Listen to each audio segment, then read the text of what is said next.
बांटने की बात आप खुद कर रहे हो और फिर दुनिया से कह रहे हो कि बटो मत और बटो मत लड़ो मत। बेटा ये जहर है, तू मत खाइयो पर मैं खाऊंगा।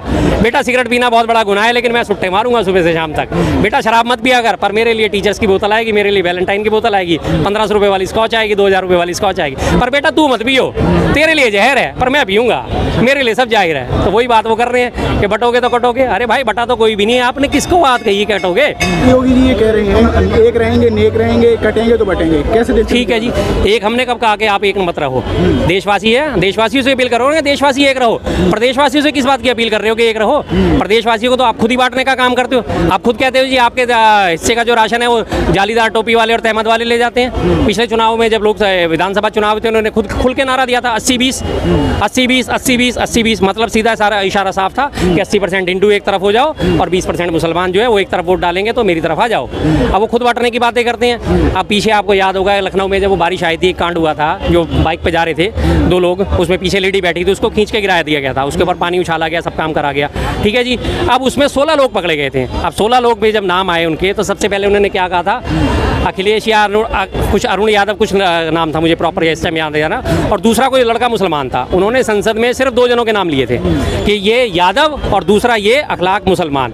उसके बाद 14 जो अभियुक्त थे जिनमें सिंह भी शामिल थे, शर्मा भी शामिल थे, द्विवेदी भी शामिल था, और लोग भी शामिल थे, गुप्ता भी शामिल था, त्रिवेदी भी शामिल था, उनके उन्होंने नाम नहीं लिए। क्यों? क्योंकि उन्हें जातिगत इसको विद्वेष को बढ़ावा देना था। उन्होंने दिखाना था कि इस प्रदेश में जितनी भी गुंडागर्दी हो रही है वो सिर्फ यादव और ये मुसलमान मिलकर कर रहे हैं। और जिस यादव का उन्होंने सबसे पहले नाम लिया था लड़के का, वो लड़का ही वहाँ पे मौके पे मौजूद नहीं था। उसे पुलिस वालों ने 2 किलोमीटर दूर से उठाया था, वो बैठा हुआ वहाँ पे चाय पी रहा था और उसे उठा के ले गए थे। अब जब बाद में वो पोल खुली, पता चला कि वो मौके पे वो था ही नहीं, तब जाके इतनी छीछे लेदर हुई तो उसको छुपा दिया गया।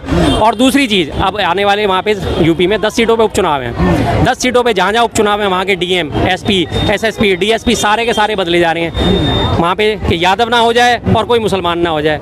मेरे सिर्फ स्वेय जातियाँ हों, ठाकुर हों, जो उनकी स्वेय जातियाँ हैं वही सारे होने चाहिए ताकि वो इन इलेक्शन में फेवर कर सके। बांटने की बात आप खुद कर रहे हो और फिर दुनिया से कह रहे हो कि बटो मत और बटो मत लड़ो मत। बेटा ये जहर है, तू मत खाइयो पर मैं खाऊंगा। बेटा सिगरेट पीना बहुत बड़ा गुनाह है लेकिन मैं सुट्टे मारूंगा सुबह से शाम तक। बेटा शराब मत पिया कर, पर मेरे लिए टीचर्स की बोतल आएगी, मेरे लिए वैलेंटाइन की बोतल आएगी, 1500 रुपये वाली स्कॉच आएगी, 2000 रुपये वाली स्कॉच आएगी। पर बेटा तू मत पियो, तेरे लिए जहर है पर मैं पीऊंगा, मेरे लिए सब जाहिर है। तो वही बात वो कर रहे हैं कि बटोगे तो कटोगे। अरे भाई बटा तो कोई भी नहीं है, आपने किसको बात कही कटोगे और किससे कटोगे? आप ये बताओ काटने वाला कौन है? अगर आप दूसरी तरफ इशारा कर रहे हो, हिंदू मुसलमान की तरफ इशारा कर रहे हो, तो प्रदेश की कानून व्यवस्था किसके हाथ में है? आपके हाथ में है ना। आप हिंदुओं को भी उसी हिसाब से ट्रीट करो, मुसलमानों को भी उसी हिसाब से ट्रीट करो। क्या प्रशासन के आगे किसी की चल पाती है? प्रशासन चाहता है तो अच्छे को घुटनों पे टिका देता है, बड़े बड़े आंदोलन को चल देता है प्रशासन, लेकिन वो प्रशासनिक कार्रवाई जब करना ही नहीं चाहते तो यही होगा साहब। अखिलेश साहब ने कहा है कि जातियां देखकर ही कहीं बुलडोजर चलाया जाता है, बिल्कुल जातियां देखकर ही तबादले किए जाते हैं। सही बात? बिल्कुल सही बात है। 2 उदाहरण आपके सामने मौजूद है। लखनऊ में भी एक शहजाद अली, जिसको वो जिन्होंने अपने नबी की शान में गुस्ताखी करी थी और उन्होंने थाने में प्रदर्शन करा था, अगले दिन ही 1 दिन बाद ही 24 घंटे के अंदर उनकी पूरी की पूरी कोठी बुलडोज कर दी गई। उसके अंदर 2 गाड़ियां खड़ी थी, लग्जरी गाड़ियां, उन्हें तोड़ दिया करा। कारण क्या दिया गया जी? मकान अवैध था। हमने मान लिया मकान अवैध था। गाड़ी कैसे अवैध हो जाएंगी भाई साहब? गाड़ी पैसा देके रजिस्ट्रेशन कराया गया है, गाड़ी किस तरह से अवैध होती है? गाड़ी का रोड टैक्स उन्होंने बढ़ा, गाड़ी का इंश्योरेंस पॉल्यूशन सब चीज़ें मौजूद हैं। और अगर इंश्योरेंस पॉल्यूशन मौजूद भी नहीं है तो उसके लिए जुर्माने का प्रावधान है। 10-10 हज़ार रुपये जुर्माना है। आपके पास आरसी नहीं है, जुर्माना है। आपके पास पॉल्यूशन नहीं है, 10 हज़ार जुर्माना है। आपके पास इंश्योरेंस नहीं है, जुर्माना है। गाड़ियाँ कैसे अवैध हो गई? उन्होंने गाड़ियाँ भी तोड़ दी। अब आपका बुलडोजर वहाँ तो चल गया, जाति देख के चल गया, धर्म देख के चल गया। अभी 2 दिन पहले वहाँ से यूपी में आपको याद होगा बनारस हिंदू यूनिवर्सिटी में रेप के कांड हुआ था। 2 महीने बाद तो उसके अभियुक्त पकड़े गए थे। जो तीनों अभियुक्त थे स्वय जातीय थे, उनके हिंदू थे और तीनों के तीनों बीजेपी के IT सेल से जुड़े हुए थे। अब उनकी जमानत भी होगी, उनमें से 2 लोगों की जमानत हो गई। एक की जमानत की सुनवाई अभी 7 तारीख के, वो भी बाहर आ जाएगा। उनके घर आज तक बुलडोजर नहीं चला। अतीक अहमद ने मारा, अतीक अहमद के घर पे बुलडोजर चला दिया है, उसकी संपत्तियों पे बुलडोजर। जिन 3 लड़कों ने अतीक अहमद को मारा उनके घर पे आज तक बुलडोजर नहीं चला। क्यों? तो साफ पता चल रहा है ना, जाति और धर्म देख के आप बुलडोजर चला रहे हो। अगर दूसरी जाति के हैं, दूसरे धर्म के, तो कर दो फौरन कार्रवाई। अगर अपनी जाति के तो आंख में रुई दे के बैठ जाते हैं, आंखों पे पट्टी बांध के बैठ जाते हैं। एक तरफा कार्रवाई चल रही है, यही एक तरफा कार्रवाई में लेके डूबेगी।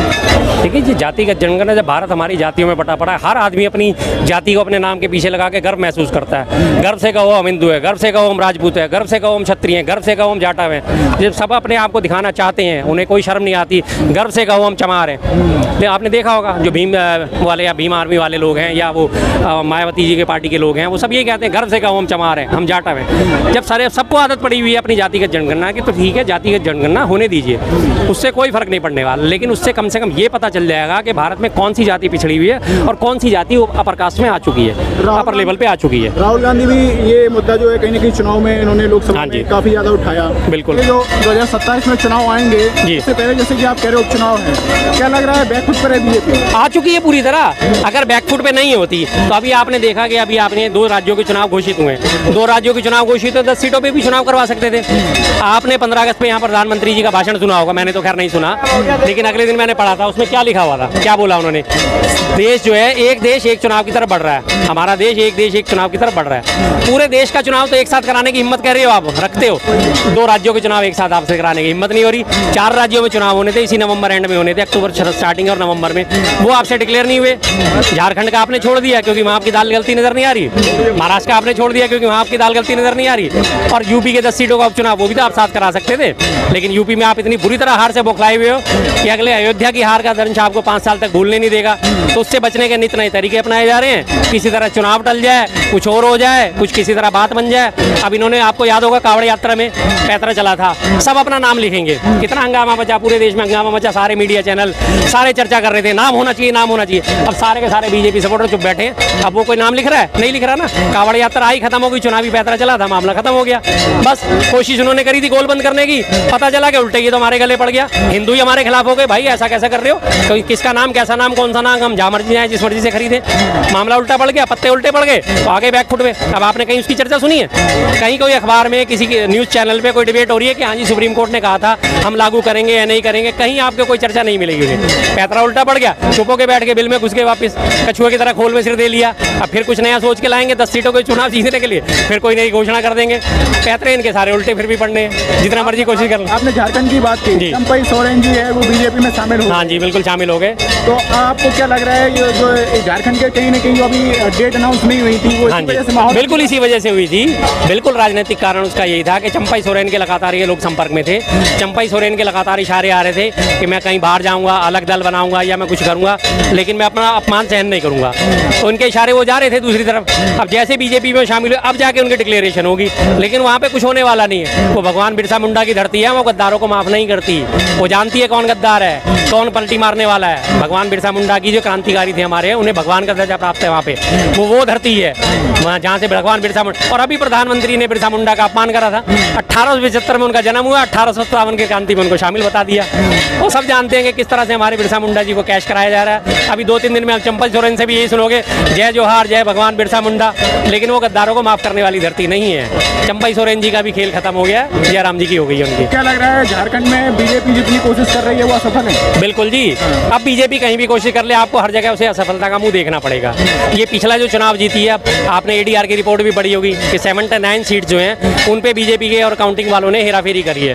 कहीं वोट डले हुए ज़्यादा थे, गिने कम है, कहीं डले कम थे और ज़्यादा गिन दिए गए बीजेपी के कैंडिडेट को जिताने के लिए। तो 79 सीट तो ये इसी तरह से घूमे फिरे हैं। अब उसके लिए सुप्रीम कोर्ट में पीआईएल डल चुकी है, सबूत पेश करे जाएंगे, देखते हैं अगर फेवर में आता है चुनाव क्या होता है, तो होगा ही सरकार, ये तो जाहिर सी बात।